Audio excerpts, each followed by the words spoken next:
Okay. Stream two sides. Stream one from Zara's angle. What it feels like to be alone on one bench. When you're the only member on the bench.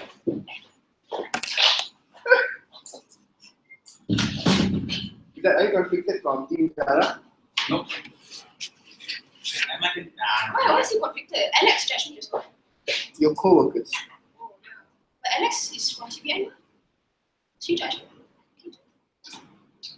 Okay, RDC is not that straight. Alright, sure. I mean, your swing range. Yeah, look at my swing. It's the dodgiest swing ever, man. Wow, it's so fun. Yeah, easy with you. Is that the point? Huh? Is that the point you like I don't know? Actually, I told it at 5. You can start, right? I think is it batch right now? Because if it's it's the brightness. I'm pretty sure how it is batch. That's right, okay. That we can. Oh, so doing everything on. Yeah. Wait, let me just find it. Oh shit. You just find on it. Like clap. How do I remember those? Down, borrow, get a watch, or you do it equal. Wait. I can. You want? Can we get a little bit on it? Let's say. I have been. Okay. Can you just use your DB keyboard for only? Yeah, sure. Thank you. I Right. already downloaded it. Okay, let's use our Okay, sure. Yeah, just Right. Everyone, welcome to round 4 of RIDC 2017. My name is Lisa, and we will do this round. Without any further ado, let me invite the Prime Minister.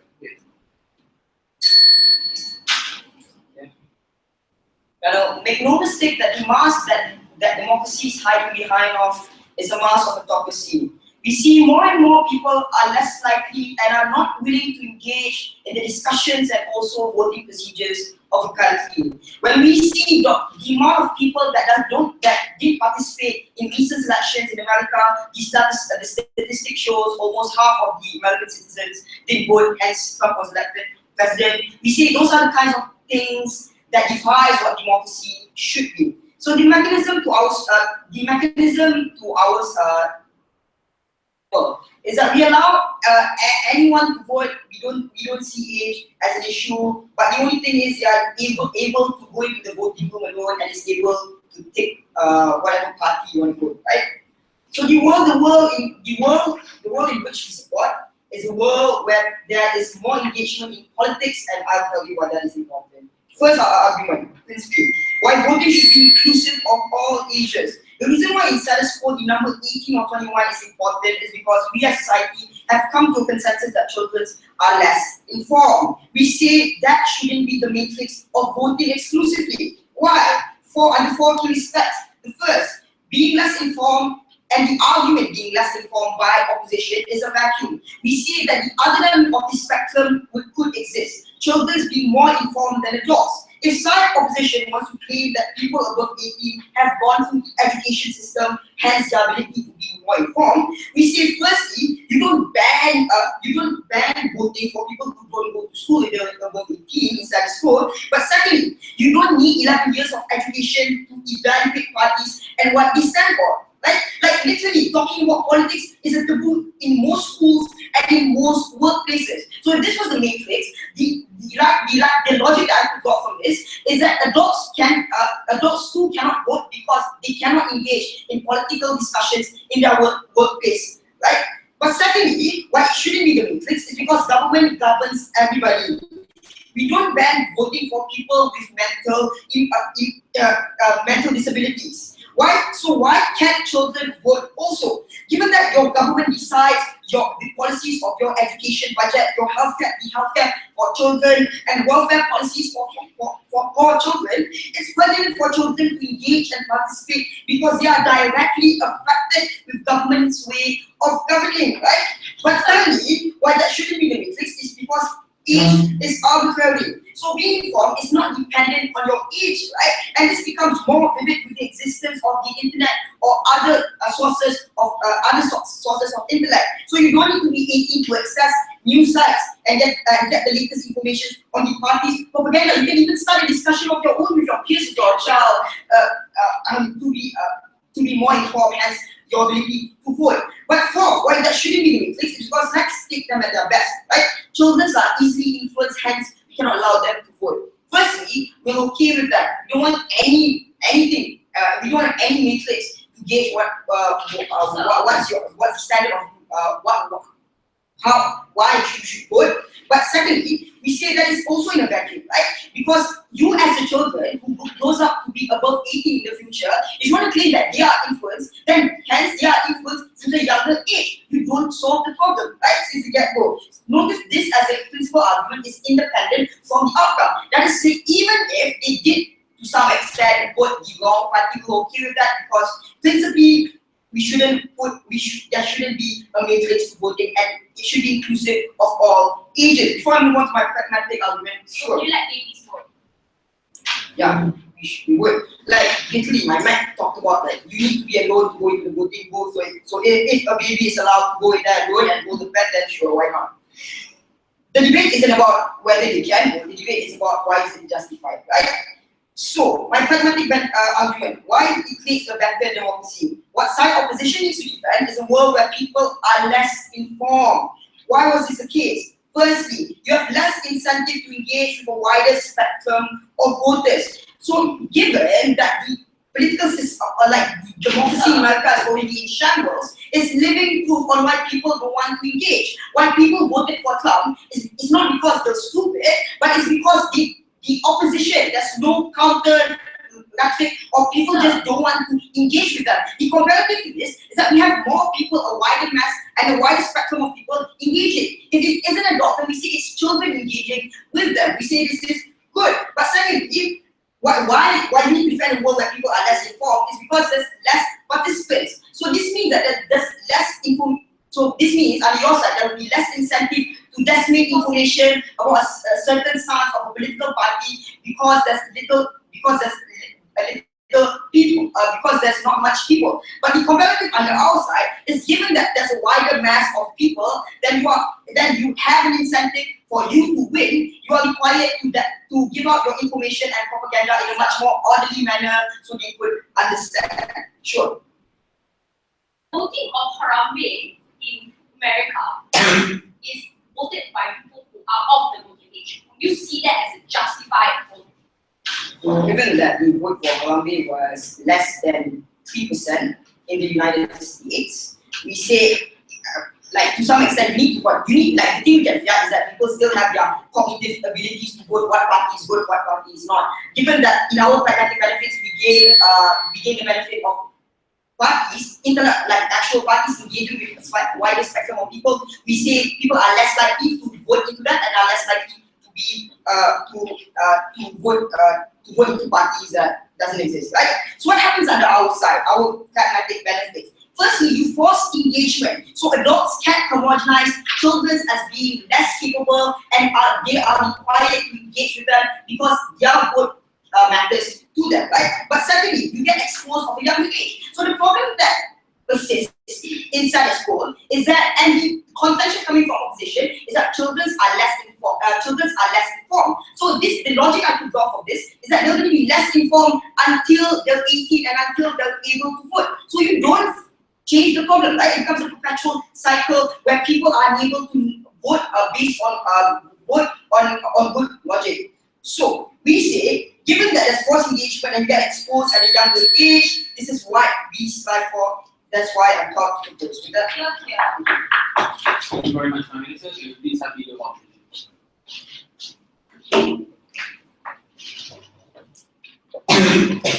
Right. Let's just rebut that really quickly, yeah? And I'm going to rebut every single word by mistake they said just now.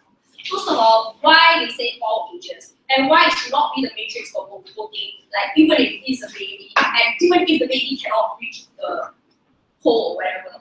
We think that coercion can happen, and because children have a higher rate of imagination. This means that people people can coerce children into voting in the particular party that they desire for these children to vote in the future. But I'll get back to that later, right? So we try to talk about how discussion of politics is taboo in schools and whatnot, right? The reason it is taboo in schools and is not allowed within schools is because schools are a neutral avenue and should not even be the place to discuss politics, because there's a place of education for these people to develop themselves in the future. It should not be a place where people can coerce other people into voting in a particular desired party. So the last point is regarding justifiable votes, right? Because even when they said that Harambe and Kanye West was a vote of 3% or 5%, we still think that is a lot of people, because this 3% and 5% consists of 10,000 people. And by the way, Hillary Clinton lost by a small margin to Donald Trump. This 3% to 5% could have been used to actually vote for Hillary Clinton and maybe save America for the better and whatnot. So now to my debate and whatnot, right? So let's just go through this slowly. Sit down. Okay, so we want to eliminate all acts of law and whatnot, right? And we already know that the voting age is 18 or 21 and above. The requirements are within this debate is that they have to be rational and they have to understand the country and things that are going on in the country. So we're going to go with a very hardline mechanism here. In fact, we think that even under worst status quo, we think that we should increase the voting age, and we think that we should have an implementation of tests for these votes to be valid. So we're going to go very hardline with that, because we think that rationality and information plays a very big role in the accuracy of voting into political parties and whatnot. Sit down. So status quo, right? Let's just talk about status quo. Right? We have a lot of problems with status quo.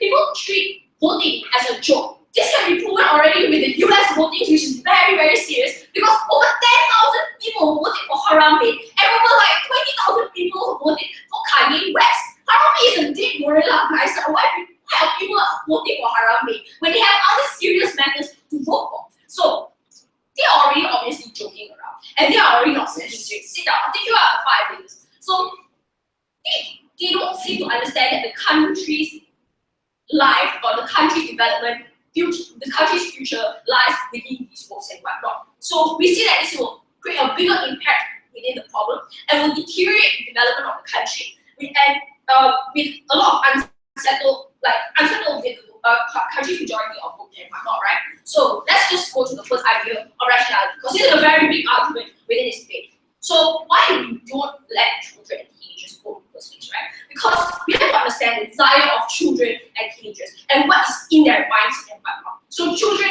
we particularly think that they are rather playful. Sure, they like to, they have some sense of morality and ethics. Fine, whatever. But we think that they can vote wrongly. Maybe they feel that the party's names are more fun, in fact. Or maybe that they see the colors are more colorful and they feel that they should vote for the more colorful party, in fact. So we think that teenagers also have a problem, because we think that teenagers are very, very desperate. We have to understand that these people are in a situation where they cannot sustain themselves. They are in a situation where they cannot sustain themselves by themselves. So they have to rely on their parents.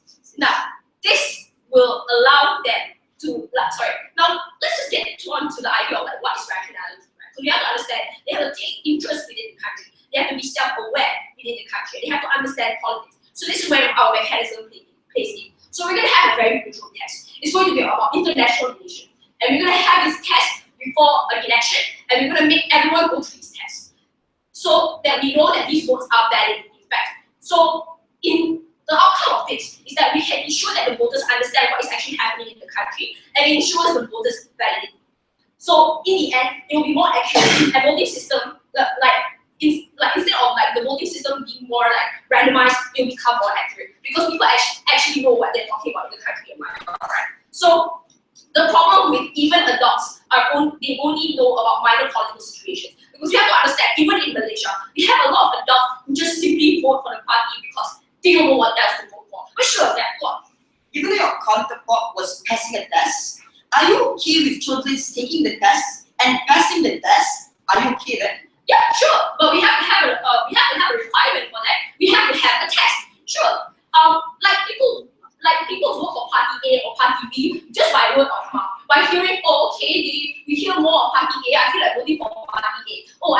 party, I vote for party. We think that it's very important for these people to understand political situation within the country. So this is when we talk about corruption, guys, because we have to understand bribery is like, especially in Malaysia, we have to understand that corruption is a very big problem, and bribery is one of the biggest problems within elections under status quo. So let's just talk about the two lowest common denominators within status quo, right? Teenagers, like they obviously want money, so they will more likely to listen to people who will give them money and ask them, hey, vote in this party. Or children who are vulnerable to coercion by parents, and maybe they don't know that, and maybe the parents are desperate in voting into a particular party, and they will imprint information within children of a politically, like the political party that they want to vote in, right? So they are basically already politically party washed or like brainwashed or whatever you call it. So in the end, on your side, the votes become disproportionate and not as accurate. And it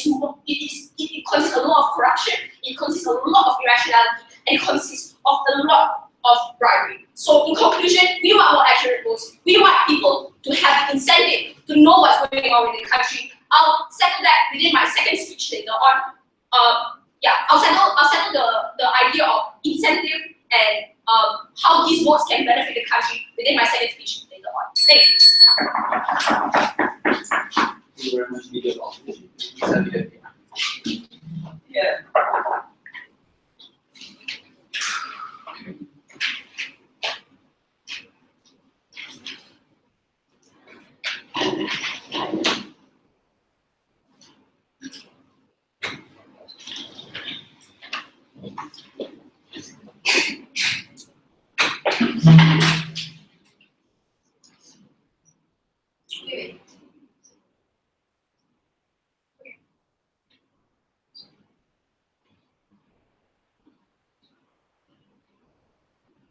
It was funny that she tried to argue on rationality and how the mechanism on their side would successfully be successful. Right?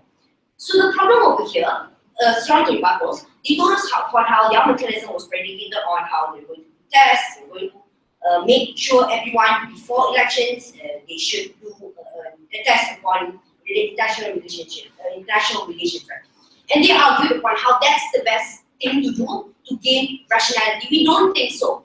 The thing is, she never stated how on their side the process of becoming irrational and stuff would more likely to happen, because that she considered a problem to society, that individuals have a less interest in politics and therefore we need help. But doing a test before the elections is not effective. We tell you that the process of becoming rational itself only can be achievable by our side. We'll tell you why in my arguments, right? But secondly, their case was predicated upon our worst case, which was literally related by my next argument will be rebuttal of the related arguments, so I'll deal with that later. 3, she stated that the individuals to achieve rationality among individuals will be the test for international relations. My first speaker gave a POI. Can the children take tests? And she argued that, oh, the children are scared. Assuming our best case scenario is that these individuals, these children are able to pass. All of the children, the majority of these children were able to pass. Necessarily, she's not debating what's the debate, because necessarily that she's literally supporting our side of the best case scenario. But onto my argument, part of the greater arguments, how individuals under our paradigm will have a comprehensive count and interest in engaged with elections in the long run. How? The moment when we eliminate all voting age requirements, there's going to be 2 outcomes. Number 1, we create a culture that wants to indoctrinate the youth, and I'll explain to you justification. B, we're going to create a culture that beats the taboo that you should not know politics and understand it. Right. A, I'll deal with A first. How you create culture that indoctrinates the youth. We say that parents, in the worst case scenario, parents who have a stance in politics, they have an insight of wanting to indoctrinate their child. Well, in that particular scenario, my first speaker already gave concession, right? Indoctrinating your side, but if only, but even if it's one-sided, what happens then? My first speaker explicitly told you that voting shouldn't have metrics. Even if at the end of the day, we treat bigots and they vote one-sided, we think that this is beneficial for society, because at the end of the day, that is when discourse happens. That is why children will ask, oh, why is it better and why is individuals are better, right? But in the long run, you educate and make the individuals have a comprehensive account of the political landscape. Or best case scenario, in which the moderate individuals, not parent, right? We say we create a world in which these moderate individuals would feel more obligated to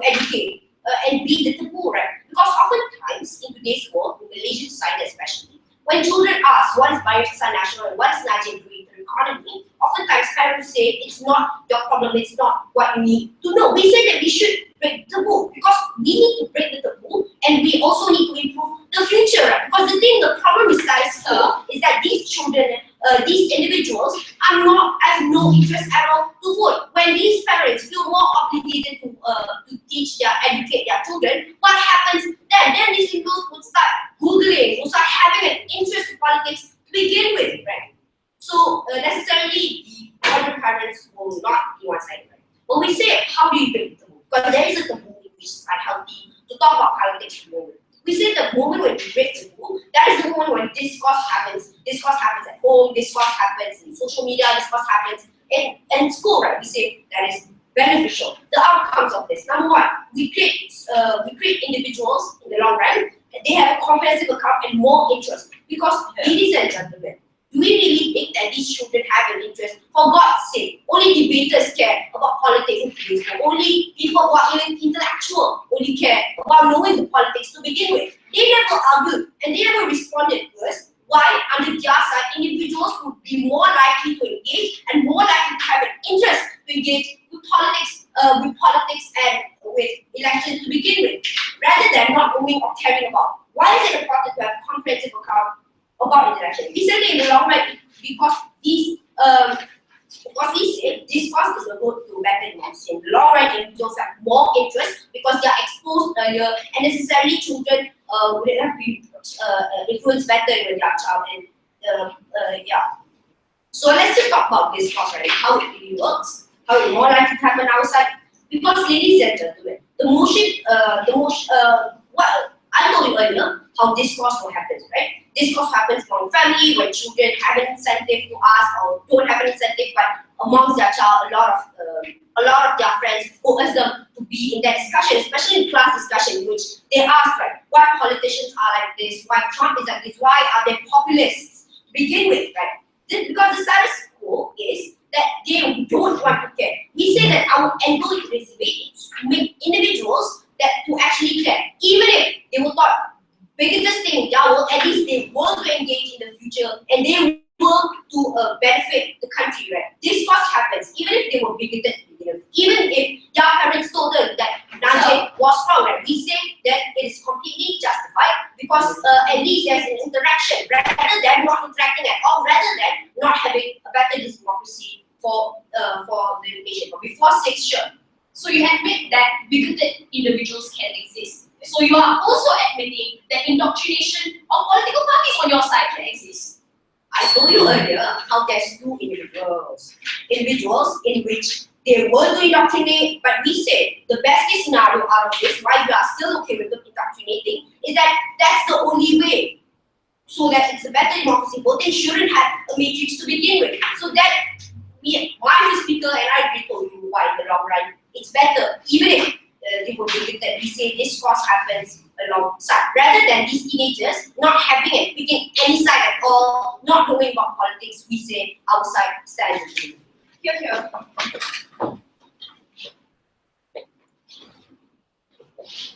Thank you very much, Deputy Prime Minister, and the Leader of Opposition.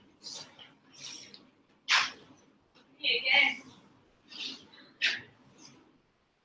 Right, so there was a clear contradiction between, in their side when they already admitted that bigoted individuals can exist. So their side clearly has already, they justify themselves that indoctrinations within societies can exist. But in my speech today, I will clearly show you how children taking political discourse within at a young age is extremely harmful for their development. So they ask, what's the process of being rational under status quo and whatnot, right? So we think that the process of being rational under status quo is to just receive a lot of information from different sides. But we think that cannot happen at a young age because because coercion and indoctrination is more likely to happen. Children easily imprint information, and children are more likely to follow the information that the parents tell them what to do and whatnot. They are also more coerced into being indoctrinated, especially when they hear just one side of the story. We think that discourse has to happen at an adult age when they reach a particular experience of life and whatnot, right? So sit down.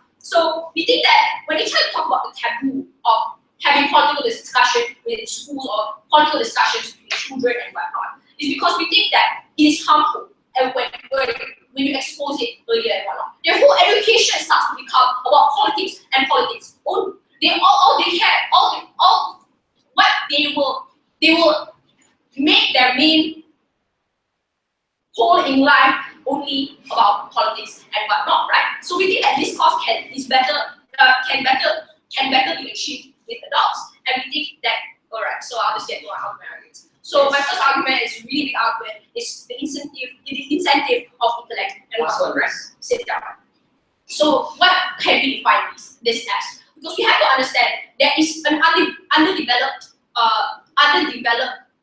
underdeveloping of knowledge regarding politics in certain countries, right? Because people just simply choose a political party to vote for and whatnot. And we think that when we need intellect within this situation, we have to be aware of the current social problems that are going on within the country and whatnot, right? So when we have a mechanism like this, we think that we create a type of incentive for these people to learn. And we think that it is much better with adults rather than children. Because we know that when you are an adult and you don't have a political discussion within your childhood, you are not imprinted with a particular political party that you might be inclined to vote for in the future and whatnot. So we think that this incentive comes in two ways. Because I'm willing to engage with you guys, right? So let's say it's a situation where we just raise the voting age without our policy and whatnot. Okay, sure, people are more inclined to learn. But even if under our worst case scenario, these people get frustrated, we think that's a good thing because there is a desire to overcome that frustration and whatnot. So these people learn about politics and mature up faster.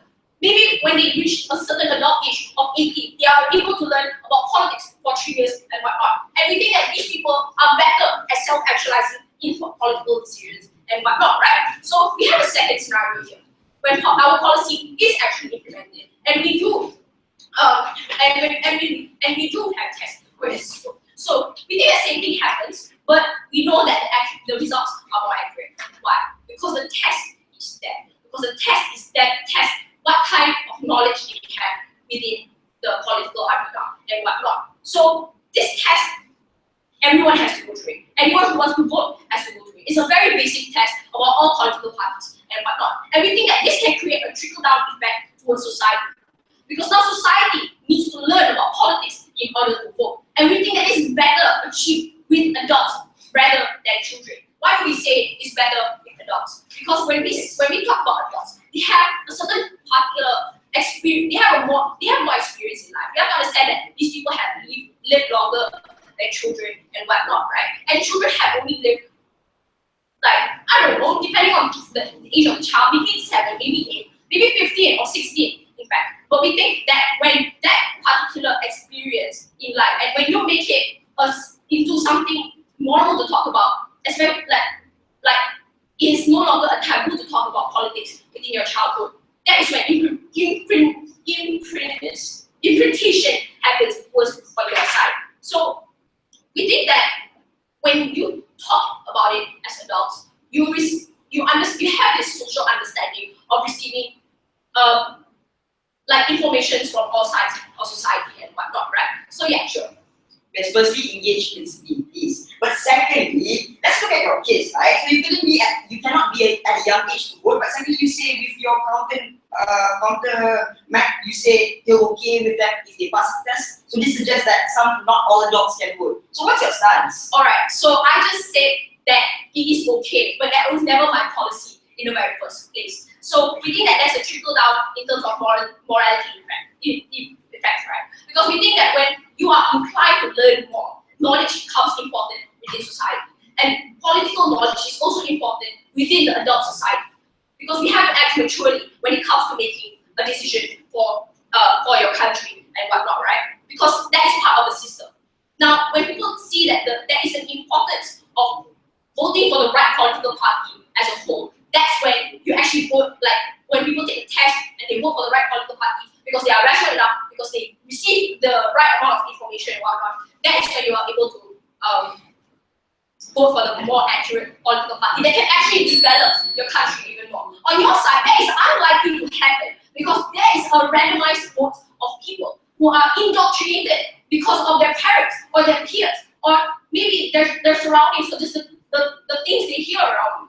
And we think that with this test, we are able to mitigate that randomized or indoctrination of information and whatnot, and we are able to create a more developed society that can stand against the world and whatnot. Because we have to understand, even if you were to vote, even if your whole country were to be bigoted, you will just end up becoming underdeveloped all over again. And we think that it's more likely to happen under your side because of the indoctrination that you allow at a certain young age. On our side, that is less likely to happen because we disallow the political discussion at a young age where it's more inevitable for children to get. And we only allow political discussions to happen at a certain age of 18 and above. We think that our side has a more likely chance to develop our country to becoming a moderate liberal Malaysia or whatever country you're in and whatnot. And your side only creates more chance to create a bigoted Malaysia. Thank you. Thank you very much. Yeah. Please have a go.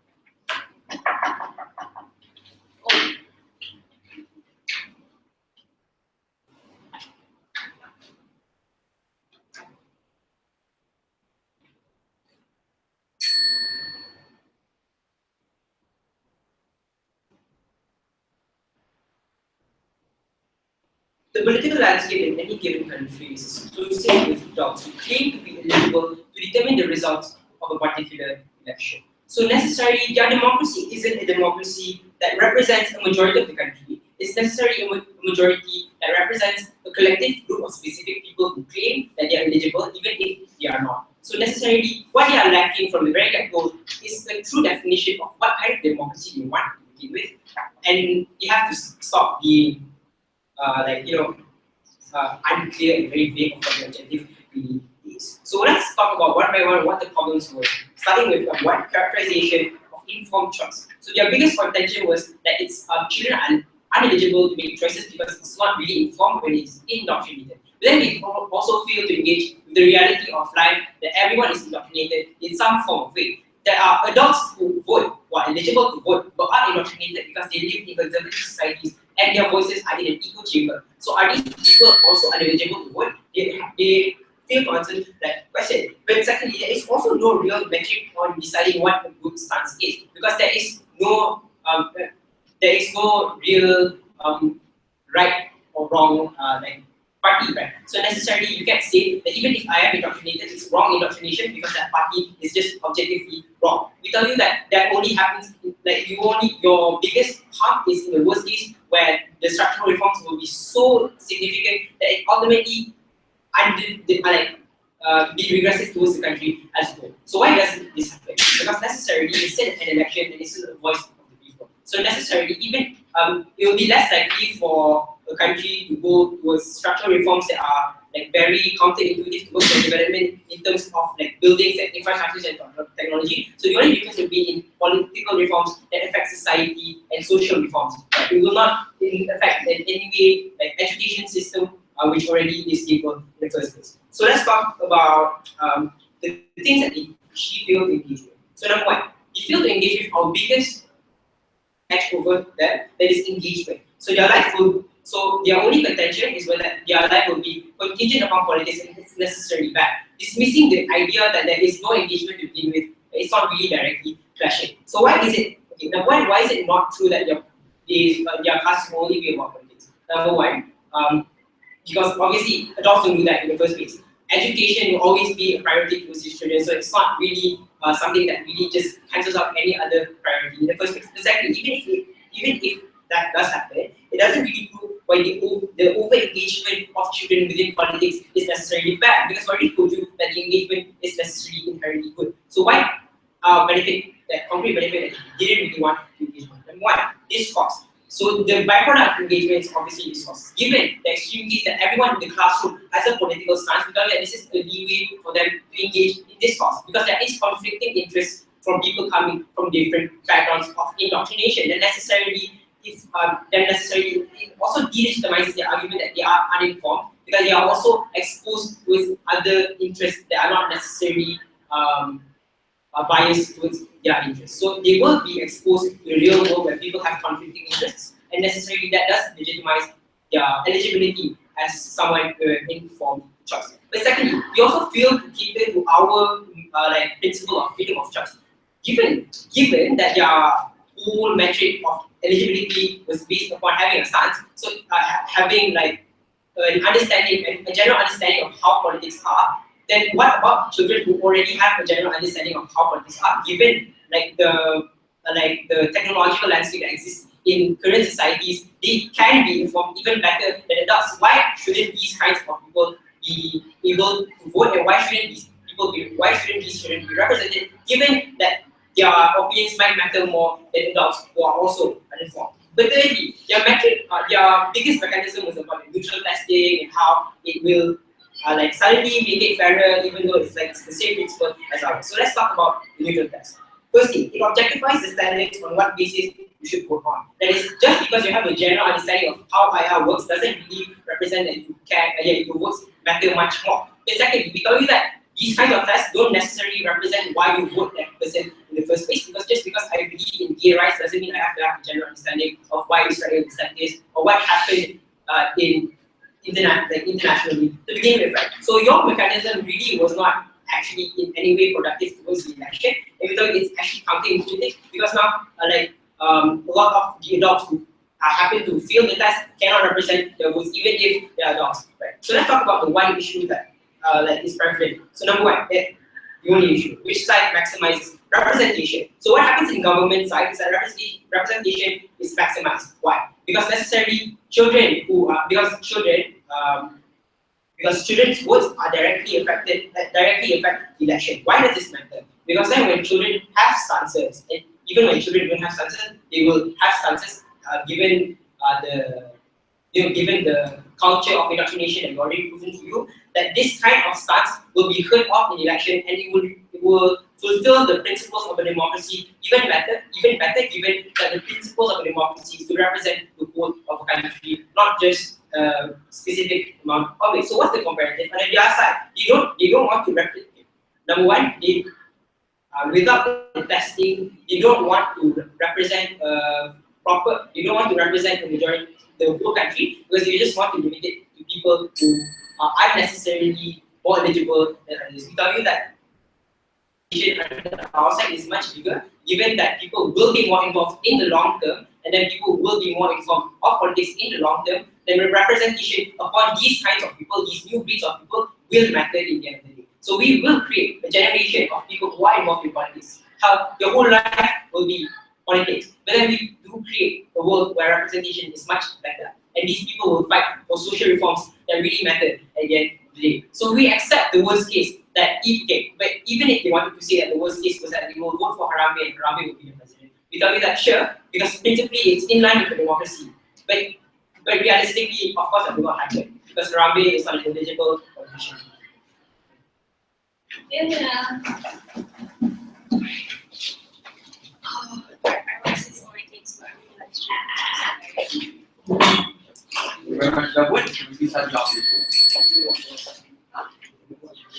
What, you're gonna watch that? Okay, no, just concentrate. So This is live streaming. Yeah, live streaming. If you don't post, it's okay. Alright, we have a quick.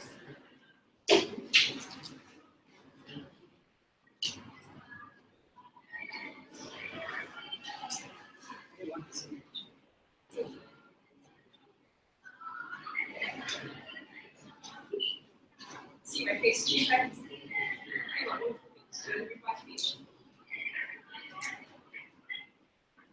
Right, we see an inherent problem with children being voters. Because even under your best case scenario, okay, sure, the children do have political knowledge within the country and whatnot. We think They should wait. Just wait, okay? Because we have to understand, not all children are politically informed. Not all children are rational at voting and whatnot. It is a very small percentage of children who can vote and who have political knowledge and understand this role. You admit it yourself, debaters being one of them, because we are interested in politics so much, and we are so interested in international relations. So we have to understand that it is not a large percentage of children. So we'd rather have it, majority of children cannot, like all children cannot vote and whatnot, right? So 3 clashes within this debate that I have identified. 1, indoctrination. 4, yeah. 2, the idea of discourse and which side can better, better incentivize discourse and whatnot. 3, the incentive for these people to get politically involved, which is basically under discourse. But let's just handle our mechanism, right? The reason our mechanism is there is to validate the votes to validate the votes that people have made. Because we think that this test incentivizes people to learn more about politics. Okay, sure, we have a segregation of people who cannot vote within that year, and we do have a number of people who can vote in that year. But we think that this test allows us to incentivize these people who cannot vote to learn even more about politics in the next year or in the next election and whatnot. Because we think this is extremely important, because we don't just want blatant votes, we don't want unreasonable votes, we don't want votes that don't matter. What we want are votes that actually matter. So let's just handle the idea of indoctrination as a whole, right? Because they'd rather have a bigoted country, a country full of coercion and imprintation of children from parents, from media and whatnot to vote into a particular political party and whatnot. Yeah, we think that this is inherently a problem.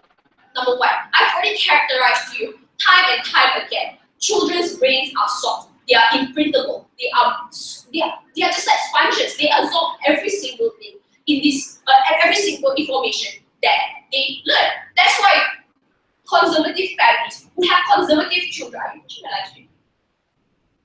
conservative families who have conservative children are more likely to breed more bigoted children in the future and whatnot, right? So we think that the idea of indoctrination within children is already proven. So when we already know that indoctrination already exists, why would you want to indoctrinate these children even more with political parties that you want your children to vote in?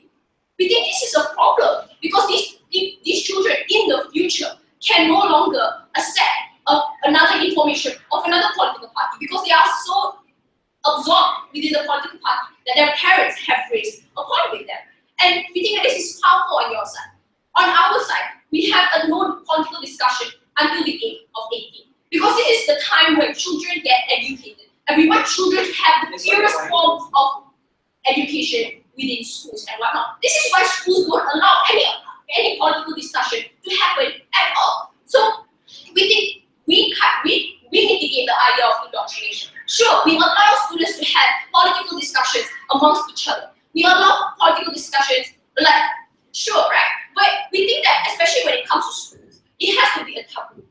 It has to be special, because you can't just simply indoctrinate children into voting into a political party and whatnot. So the idea of indoctrination is mitigated under our side when it only happens within adults, because then we allow all information of political parties to be absorbed or discussed within adult situations and whatnot, right? And we think that the idea of discourse can happen better within adults. Yeah, the idea of discourse can happen better with adults rather than children. Because children are imprinted with this information and whatnot, and they are imprinted with the political party they want to vote for, they are less likely to engage with other children who have a disinterest within their political party.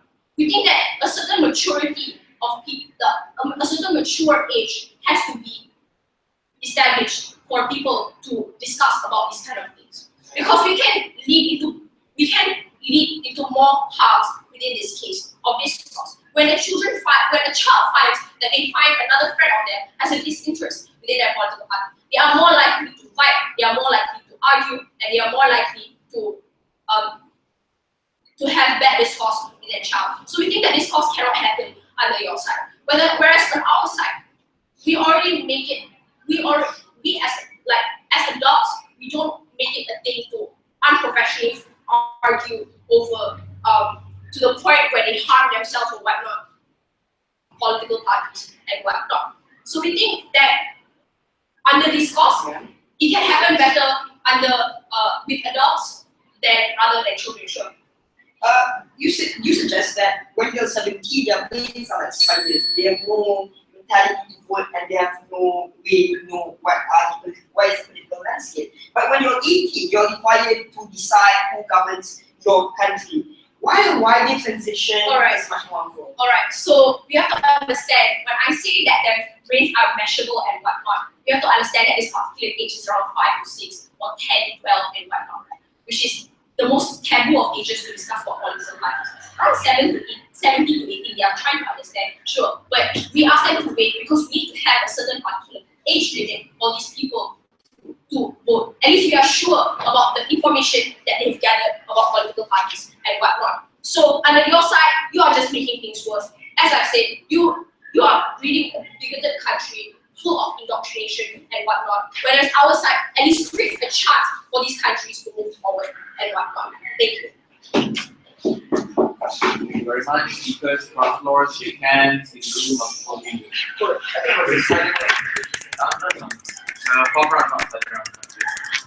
Can Silent, right? it's not silent. This is the last. You agree?